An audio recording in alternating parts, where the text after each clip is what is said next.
Bonsoir à tous, bienvenue sur Monaco Info pour une nouvelle édition du 19h. Découvrons ensemble les titres qui seront développés dans ce journal. La Rocca Team sera en finale du championnat de Betclic Elite. Les basketteurs monégasques ont remporté hier le match 4 des demi-finales, prenant ainsi définitivement l'avantage sur Pau. Il ne reste plus que l'Asvel sur leur route. Lundi s'ouvrira à Monaco la 15e conférence des présidents de parlement des petits États d'Europe. Le président du Conseil national, Stéphane Valéry, sera notre invité pour nous présenter les enjeux de ce rendez-vous. Le 26 juin prochain, nous célébrerons le 100e anniversaire de la disparition du prince Albert Ier. De nombreuses commémorations sont organisées depuis le début de l'année et un film rendant hommage à l'engagement du prince en faveur de la paix a été réalisé. Nous serons avec son réalisateur dans ce journal. L'action du centre hospitalier Princesse Grace face à la pandémie de Covid-19, saluée par l'Organisation mondiale de la santé. Un trophée a été remis à l'établissement de santé monégasque qui a su gérer la crise et être solidaire vis-à-vis du département voisin des Alpes-Maritimes. Nous serons avec le directeur du CHPG, Benoît de Sèvlinges. La grande soirée annuelle de remise des prix des rencontres philosophiques de Monaco, le palmarès complet est à découvrir dans cette édition. Et puis nous traverserons la portion de Méditerranée qui nous sépare de la Corse pour rejoindre Calvi où se déroulent les Water Safety Days à l'initiative de la Fondation Princesse Charlène. Et pour débuter donc cette victoire hier soir de la Rocca Team qui a décroché son ticket pour la finale du championnat de Betclic Elite en battant de 2 petits points Pau. Le résumé de la rencontre est signé Yannick de Bever sur des images de Thomas Deus. Ce match 4 commence exactement de la même manière que le précédent. Dans leur palais des sports, les Béarnais impriment une énorme intensité dès l'entame. Brandon Jefferson et Vitalis Chikoko dictent leur loi. Ils marquent à eux deux les 16 premiers points de leur équipe. La Rocca Team s'accroche comme elle peut et reste dans les talons des Palois. 26-20 à la fin du premier quart-temps. Monaco laisse passer l'orage, puis déroule enfin son jeu. Le collectif se met en place en attaque et Pau éprouve des difficultés à répondre. Petit à petit, Monaco recolle et va même passer devant sur ce panier de Will Thomas, le meilleur monégasque de la rencontre avec 15 points et 20 d'évaluation. À la mi-temps, la Rocca Team est devant de 5 points. C'est avec un 8-0 que les Rouges et Blancs accueillent les Palois à la sortie des vestiaires. Sous une énorme pression défensive, les Lambernais multiplient les erreurs dans ce troisième quart. Monaco en profite pour creuser l'écart et compter jusqu'à 18 points d'avance. La Rocca Team gère en début de quatrième quart. Dante Hall domine complètement les intérieurs béarnais. Sur ce panier de Westermann à 6 minutes 30 de la fin, Monaco est devant de 16 points. Le Palais des Sports n'y croit plus, jusqu'à l'expulsion du capitaine de la Rocca Team pour une deuxième faute antisportive. Derrière, c'est la folie. L'élan béarnais passe un 18-8 et revient à 2 points seulement sous l'impulsion de l'OVNI. Brandon Jefferson, auteur ce jeudi soir d'une performance exceptionnelle avec 34 points pour 30 d'évaluation. Dans le brasier du Palais des Sports, les patrons de la Rocca Team assurent. Mike James d'abord, puis Will Thomas permettent à Monaco de garder ses 2 petits points d'avance jusqu'au coup de sifflet final. Salvateur. Victoire des Monégasques 85-83. Il fallait garder les nerfs solides, parce qu'on a eu un passage à vide. Malgré tout, on arrive à marquer les paniers qu'il faut, notamment quand on trouve Will au poste bas à la fin. Et encore, on se fait peur sur le dernier shoot de Jefferson. On aurait pu faire mieux, mais bon, on a gagné. On va se contenter de ça. That was a hard opponent. It's a hard gym to play, and maybe good, like for us, like that we did, like 2 games here, like in order to prepare, the finals. La Rocca Team rejoint donc l'Asvel en finale du championnat de France pour un remake de la saison 2019. Un choc au goût de revanche pour Monaco qui débutera mercredi 15 juin à 20h30 depuis l'Astrobal de Villeurbanne. Oui, une finale en 5 matchs possibles. Le vainqueur sera le premier à remporter 3 victoires. À partir de lundi se tiendra à Monaco la 15e conférence des présidents de parlement des petits États d'Europe. Le prince Albert II assistera à l'ouverture des travaux qui donneront lieu à l'adoption d'une déclaration finale. Pour nous présenter les enjeux de cette conférence, nous avons reçu le président du Conseil national, Stéphane Valéry, dans nos studios. Bonsoir Stéphane Valéry. Bonsoir Madame Navarro. La conférence des présidents de parlement des petits États d'Europe s'ouvre lundi à Monaco. Alors peut-être qu'en préambule, il est bon de le rappeler, c'est à l'initiative de Monaco que cet événement a été créé. Oui, c'est exact. C'est en 2005, lorsque je participais à une conférence des présidents de parlements du monde, qui était organisée à l'initiative de l'ONU, au siège de l'ONU à New York, que j'avais proposé à mes homologues, donc présidents des parlements des petits États d'Europe, de se réunir. Et je leur ai proposé donc d'organiser chaque année une conférence entre nous, qui tournerait donc dans chacun des pays. Donc cette idée a été très très bien accueillie par mes homologues et ça m'a permis l'année d'après, donc en 2006, d'organiser à Monaco la première conférence des présidents de parlement des petits États d'Europe. Alors il fallait choisir des critères. Qu'est-ce que c'est un petit État d'Europe ? Eh bien, on a retenu le critère d'1 million, moins d'1 million d'habitants. Nous étions 8 au départ. Donc en 2006 à Monaco. Autour de nous, donc de Monaco, il y avait déjà à l'époque donc Saint-Marin, Andorre, le Liechtenstein, Chypre, Malte, l'Islande et le Luxembourg. Et puis nous avons été rejoints quelques années plus tard, dès son indépendance en fait, par le Monténégro. Donc désormais, ce sont 9 nations, donc 9 parlements qui se réunissent à partir de dimanche, en fait, de dimanche jusqu'à mardi en principauté. Preuve que l'initiative était bonne. Et c'est vrai que l'on est toujours plus fort lorsque l'on est plusieurs, que l'on est unis, et de surcroît lorsque l'on est un petit État. Mais quelles sont les problématiques communes ? Je me rappelle par exemple dès la première conférence, on avait échangé sur la transmission de la nationalité dans nos pays. C'est pas évident quand on est petit, quand on a des populations parfois moins nombreuses comme à Monaco que des communautés étrangères, donc de définir les bons critères de transmission de la nationalité. On avait échangé aussi sur les lois donc, électorales, comment procéder aux élections des parlements, assurer à la fois des majorités, des représentants aussi aux minorités. Donc on s'est aperçu aussi que face aux grandes nations, on pouvait ensemble défendre nos particularismes et nos spécificités. Moi, ce qui m'avait frappé, par exemple, c'était lors de l'adhésion de Monaco au Conseil de l'Europe, c'est que si on ajoutait les députés, les représentants de toutes nos petites nations dans l'Assemblée parlementaire du Conseil de l'Europe, eh bien, on avait plus de représentants que les grandes nations, enfin qu'une grande nation. Donc je me suis dit effectivement qu'en coordonnant nos positions, on aurait plus de chances de les faire entendre, et c'est ce que nous faisons désormais donc, tout au long de l'année dans les instances parlementaires internationales. Donc des destins communs, mais il y a tout de même des différences géographiques, différences politiques, différences de langue. Est-ce que ce n'est pas un obstacle ? Pas vraiment, parce qu'il s'est développé sans doute aussi grâce à ces conférences une vraie amitié, une vraie complicité entre nous et puis entre tous nos parlementaires dans les nombreuses instances parlementaires internationales. Il n'y a pas que le Conseil de l'Europe. Il y a aussi l'OSCE, l'Organisation pour la sécurité et la coopération en Europe et beaucoup d'autres occasions. Non, au contraire, je dirais on a 2 langues en fait aussi de communication.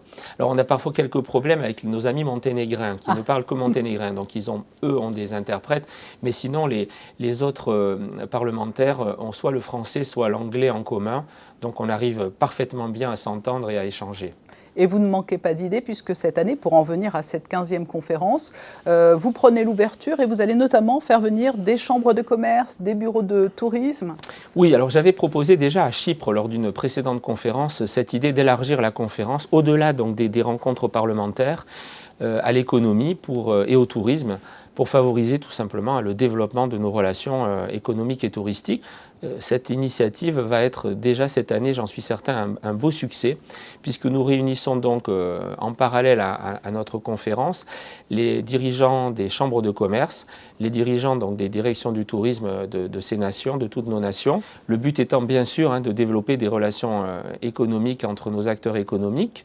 Vous mentionnez le tourisme, ce sera l'une des thématiques qui seront évoquées, qui seront au cœur des débats de cette conférence? L'idée, c'est de créer une sorte de parcours des petits États d'Europe pour proposer à travers, des agences de voyage, une semaine ou 2 semaines de voyage à travers les 9 nations que nous représentons. Et pour intéresser davantage notre population, les résidents de la Principauté, mais aussi pourquoi pas de la Côte d'Azur et de la Riviera italienne, nous organisons donc une exposition avec les offices de tourisme des petites nations au centre commercial de Fontvieille. Donc ça sera oui, donc c'est lundi en parallèle et mardi. De la conférence. Les autres thématiques de cette conférence à côté du tourisme? Nous aurons donc un thème économique. Nous avons choisi agilité et attractivité économique et touristique des petits États. Le deuxième thème qu'on a retenu, il est encore un peu d'actualité, fort heureusement un peu moins quand même. C'est cette crise historique de la Covid-19 qu'on a tous vécue, qui a bouleversé nos vies pendant 2 années. Et il y a un troisième thème quand même qui nous tient à cœur, qui était aussi très demandé par les femmes parlementaires de la Principauté. Donc on a retenu le leadership des femmes en politique, en économie, dans la société aussi, en matière sociétale. Alors, je suis très heureux de vous dire que je serai en tant qu'homme minoritaire parmi les 9 présidentes et présidents, car il y aura 5 femmes présidentes et 4 hommes présidents donc présents. Mais Monaco a son poste de vice-président qui est désormais, vous le savez, depuis 2018, depuis le début de ce mandat. Donc Brigitte Bocone-Pagès est la première femme à occuper ses fonctions de vice-présidente du Conseil national et elle sera à mes côtés, bien évidemment, tout au long de cette conférence. Merci beaucoup, Monsieur le Président. Merci beaucoup à vous, Madame Navarro. Et sachez que vous pourrez suivre en direct lundi matin sur Monaco Info l'ouverture des travaux de la 15e conférence des présidents de parlement des petits États d'Europe. Travaux qui seront par ailleurs intégralement diffusés tout au long de la journée sur le site internet du Conseil national, www.conseilnational.mc. Il y a 100 ans disparaissait le prince Albert Ier. L'année 2022 s'accompagne à Monaco de nombreuses commémorations et parmi les initiatives destinées à rendre hommage au prince, un film réalisé par le journaliste et producteur Yann Antonino Guess a été projeté jeudi soir.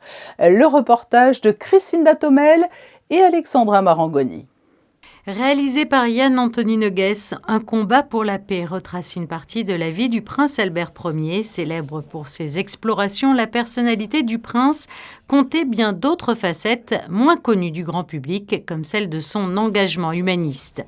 Acteur de l'ombre du rapprochement franco-allemand, le prince Albert Ier était proche de la baronne Bertha von Steuner, avec qui il partageait une histoire amicale au service de la paix, mais il cultivait aussi sa relation avec Guillaume II, tout en s'efforçant d'œuvrer en faveur du rapprochement franco-allemand. Le prince Albert Ier, il a eu de nombreux combats, il y avait l'océanographie, la paléontologie, et pour être tout à fait franc, je connaissais ces combats-là du prince Albert Ier et j'ai découvert en faisant des recherches le rôle majeur qu'il a joué au cœur de l'histoire, dans les coulisses de l'histoire du début du XXe siècle. En fait, il a agi comme un intermédiaire entre le Kaiser allemand Guillaume II et le président de la République française. Parce qu'à l'époque, ces deux hommes-là ne se parlaient jamais. Il n'y avait pas de sommet entre les dirigeants français et allemands, ce qui fait qu'il pouvait y avoir des malentendus, des méprises, des mécomptes. Et lui, il agissait comme un intermédiaire. Il allait chasser à Rambouillet. Il allait faire de la voile ou faire du bateau lors des régates de Kiel en Allemagne et donc il profitait de ces opportunités-là pour faire passer des messages. À la mort de Bertha von Steuner en juin 1914, alors qu'elle préparait l'organisation à Vienne du 21e Congrès universel de la paix auquel le prince, bien sûr, était convié, la Première Guerre mondiale est déclenchée, réduisant brutalement à néant les rêves franco-allemands du prince Albert Ier de Monaco. Un combat pour la paix, ce film de Yann Antonino Guess sera au cœur d'une soirée spéciale sur Monaco Info, en présence du réalisateur, le 26 juin à 21h, 100 ans, jour pour jour, après la mort du prince Albert Ier. La crise de la Covid n'est pas tout à fait terminée, mais d'ores et déjà, un peu plus de 2 ans après le début de la pandémie, l'action de Monaco et la réaction du centre hospitalier Princesse Grace viennent d'être saluées. L'Organisation mondiale de la santé a remis un trophée à l'établissement de soins pour son rôle exemplaire. Son directeur est avec nous. Bonsoir Benoît de Sèvlinges. Bonsoir Patricia. Cette distinction de l'Organisation mondiale de la santé, c'est le travail acharné de toute une équipe qu'elle vient saluer?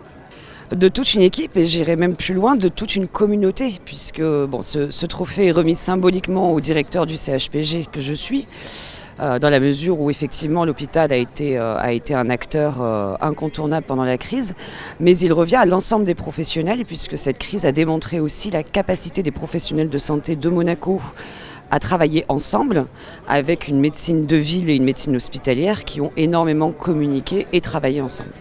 Et justement, alors selon vous, comment expliquer le fait que le CHPG et au-delà, plus généralement Monaco, a réussi finalement à mieux amortir en quelque sorte les différentes vagues ? Alors, il y a eu un certain nombre de facteurs clés de succès dans cette crise, en tout cas au niveau de l'hôpital.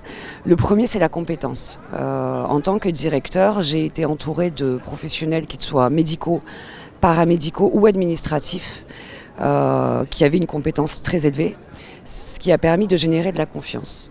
La deuxième chose, ça a été une solidarité et une cohésion qui s'est instaurée immédiatement. Pour vous donner une idée, on a dû réduire la présence des professionnels pendant les staffs du matin. Donc tous les matins à 8h, on se réunissait pour un staff, parce qu'on était trop nombreux et que le risque de contamination était élevé. N'empêche que ces discussions pluridisciplinaires ont permis de trouver à Monaco, peut-être plus tôt qu'ailleurs, des moyens de faire sortir les patients plus rapidement, mieux. Des prises en charge globales. Je vais vous donner un exemple. On a fait des PET scans sur les patients pour regarder l'évolution inflammatoire et la traiter de la manière la plus précise possible. Ça a été possible dans très très peu d'établissements de santé et nous avons d'ailleurs des publications scientifiques qui en témoignent et qui ont été valorisées par les différentes communautés. Ce matin, l'OMS a également tenu à rendre hommage à l'élan de solidarité envers le département voisin des Alpes-Maritimes. Comment s'était-il traduit ? Nous avons été présents auprès du département des Alpes-Maritimes, mais plus largement de la région PACA. D'abord en donnant nos chiffres d'occupation au jour le jour, plusieurs fois par jour d'ailleurs, ce que nous n'avions jamais fait. Et puis nous avons accueilli beaucoup de patients des établissements voisins à des moments où ils étaient eux-mêmes saturés, notamment en réanimation et en soins critiques. Clairement, l'organisation du CHPG, une organisation au plus juste, j'ai envie de dire, qui a mené d'ailleurs un service à déménager 38 fois quand même en 2 ans. Donc cette organisation-là, qui a demandé beaucoup de travail, beaucoup d'implication, a permis de sauver au moins une vingtaine de vies de patients qui étaient dans des établissements voisins. Benoît de Sèvlinges, cette reconnaissance, elle marque aussi peut-être un tournant dans cette crise.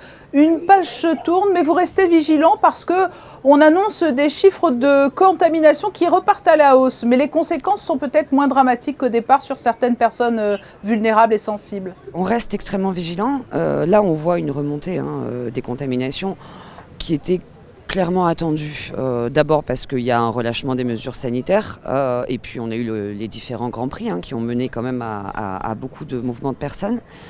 Néanmoins, on n'a pas de remontée en termes d'hospitalisation. Ça veut dire qu'il y a plus de contamination mais pas de formes graves. Or, ce sont les formes graves qui ont bloqué la société pendant 2 ans. Donc c'est celle-ci que l'on surveille. Nous restons également vigilants puisqu'à l'hôpital, nous accueillons des personnes qui sont particulièrement fragiles. Donc évidemment que nous réfléchissons à une nouvelle manière de vivre, c'est-à-dire avec le Covid, avec des gestes barrières qui seraient limités à l'essentiel. Mais pour l'instant, nous restons vigilants, nous continuons à porter le masque. Et je tiens à adresser ce message-là aux usagers de l'établissement. C'est pénible pour vous, mais ça l'est encore plus pour nous. Parce que le masque, on l'a toute la journée. C'est toujours aussi pénible qu'avant. La seule raison pour laquelle nous faisons ça, c'est pour protéger les plus faibles que nous accueillons. Oui, un message important à faire passer. En conclusion, est-ce qu'il reste aujourd'hui tout de même des stigmates ? Est-ce que vous avez des patients dans différents services qui consultent pour des Covid longs ou des pathologies développées après avoir été contaminés et lourdement touchés ? Alors, du Covid long, il y en a. C'est très difficile à chiffrer parce que le Covid long lui-même est très mal caractérisé. Là où on voit une augmentation très nette dans les chiffres, c'est en psychiatrie. Que ce soit pour les enfants, les adolescents ou les adultes, les demandes de consultation et d'hospitalisation ont littéralement explosé. Benoît de Sévelinge, merci d'avoir été notre invité pour évoquer notamment cette belle distinction de l'OMS. Merci Patricia. C'était le point d'orgue de la semaine de la philosophie à Monaco, la soirée de remise du prix, de la mention honorifique et du prix lycéen des rencontres philosophiques de Monaco a eu lieu jeudi soir au théâtre Princesse Grace. Qui sont les lauréats ? Réponse en images avec ce reportage de Sandrine Nègre, Alexandra Marangoni, Orazio Gaggino et Clélia Renaud. Manon Garcia pour la conversation des sexes. Après Serge Audier en 2021, le lauréat 2022 des rencontres philosophiques présidé par Charlotte Casiraghi a été dévoilé. Il s'agit de Manon Garcia, récompensée pour son ouvrage de philosophie publié en langue française, La conversation des sexes, un ouvrage qui s'est distingué par sa rigueur, sa pertinence et son originalité. Je suis très fière, je suis très contente. C'est une très belle reconnaissance de beaucoup d'heures de travail. Ce qui m'intéresse, c'est de savoir ce que la philosophie peut nous apporter pour penser nos rapports intimes, nos rapports amoureux, sexuels, intimes. Et comment on peut penser ces rapports avec le concept de consentement. Est-ce que le consentement, ça nous aide vraiment à penser ce que c'est qu'avoir des vies sexuelles heureuses ou ce que c'est que de lutter contre les violences sexuelles, etc. Donc c'est ça le cœur de mon livre. La mention honorifique attribuée à une maison d'édition ou un éditeur de langue française revient cette année aux éditions La Découverte qui multiplient les publications d'ouvrages philosophiques. La jeunesse était aussi impliquée à travers le prix lycéen en collaboration avec la direction de l'éducation nationale, de la jeunesse et des sports. Un concours écrit a été organisé et 2 élèves du lycée Albert Ier l'ont remporté, Andrea et Étienne. Sachez qu'après cette remise de prix, la semaine philo se poursuit ce week-end autour du plaisir de philosopher, avec plusieurs rendez-vous dans l'atrium du Casino, à l'Opéra, au Monte Carlo Bay et à l'hôtel Hermitage, ainsi qu'au Terme Marin. Programme sur le www.philomonaco.com. Et demain, à 15h, notez-le, nous diffuserons la matinale philo tournée au marché de la Condamine et consacrée aux femmes. Frédéric Elion nous rejoint pour faire un point sur les autres informations du jour. Bonsoir Frédéric. Bonsoir Patricia. La mission de préfiguration des archives nationales et le service central des archives et de la documentation numérique ont ouvert les archives du ministère d'État au public aujourd'hui. Une grande journée porte ouverte pour découvrir des documents originaux, emblématiques de l'histoire de la principauté, des lettres, affiches, cartes ou photographies d'époque. L'occasion aussi de découvrir les différents métiers des archives. La mairie, elle, poursuit ses initiatives durables. La 2e édition du Mounégou Repair Café se tiendra samedi 18 juin au marché de la Condamine de 15h30 à 18h. Un rendez-vous placé sous le signe de la lutte contre le gaspillage qui vous permettra de réparer gratuitement tout objet transportable ou vêtement. La première édition avait connu un grand succès avec près de 20 appareils réparés par l'équipe du Repair Café Nice. Un établissement bien connu à Cannes vient d'ouvrir ses portes à Monaco. La Môme Monte Carlo vient remplacer la marée sur le toit du Port Palace. Le lancement de ce restaurant rooftop de 220 couverts a été effectué pendant le Grand Prix de Formule 1 de Monaco. Écoutez Antoine Lecorcher, l'un des fondateurs du groupe La Môme, au micro de Juliette Rappert. On propose une cuisine principalement à consonance italienne, méditerranéenne. Pour la partie, on a beaucoup de viande à partager, des gros poissons grillés. Toutes les viandes sont cuites au feu de bois. Voilà. Après, c'est des choses qui sont... on essaie d'être dans la justesse, de donner des bons produits, des cuissons qui sont justes, des assaisonnements qui sont justes, pour avoir quelque chose de simple mais efficace. Tous les soirs, il y aura un DJ. Et il y a pianiste et chanteur à partir de 20h. C'est une expérience d'atmosphère où on emmène le client là où il a envie d'être emmené. Donc on est à l'écoute du client, on est capable de les divertir et de les faire un petit peu s'amuser en fin de soirée. Voilà, c'est de la rigueur avec de la décontraction. La Môme Monte Carlo est ouvert 7 jours sur 7 et propose un service du petit déjeuner au dîner.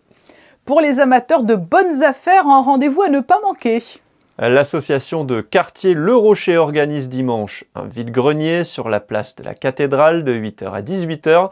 Vous souhaitez être exposant ou en savoir plus sur l'événement? Un numéro à appeler, le 06 80 86 85 39. Prenons maintenant le maquis avec la Fondation Princesse Charlène qui organise actuellement en Corse une nouvelle édition des Water Safety Days. Alexandra Pani, vous vous trouvez sur place à Calvi avec Sylvain Péroumal. Oui, 79 enfants sont présents aujourd'hui sur la plage de Calvi, sont élèves de CM2 et ont pu découvrir tout au long de cette matinée l'apprentissage du sauvetage en mer à travers 6 ateliers que vous pouvez apercevoir derrière moi. On rappelle que les Water Safety Days sont organisés par la Fondation Princesse Charlène depuis une dizaine d'années et sont un pilier de la Fondation. Apprendre à nager, apprentissage du secourisme en mer et bien sûr les valeurs du sport et de l'éducation. Et vous le voyez, un beau ciel bleu sur Calvi. Que nous réserve le temps demain à Monaco cette fois, Frédéric Elion? Une vraie journée estivale, Patricia, pas un nuage dans le ciel, du soleil et de la chaleur avec des températures comprises entre 22 degrés le matin et 29 l'après-midi, samedi 11 juin. Nous fêterons les Barnabés. Merci Frédéric, ainsi se referme ce journal. La série de photos de fin d'édition est consacrée au match qui a permis hier soir à la Roca Team de se qualifier pour la finale du championnat de Betclic Elite avec un premier match à disputer dès mercredi dans l'antre de Lasvel. Je vous souhaite à tous une très belle soirée et vous donne rendez-vous demain à 19h sur Monaco Info.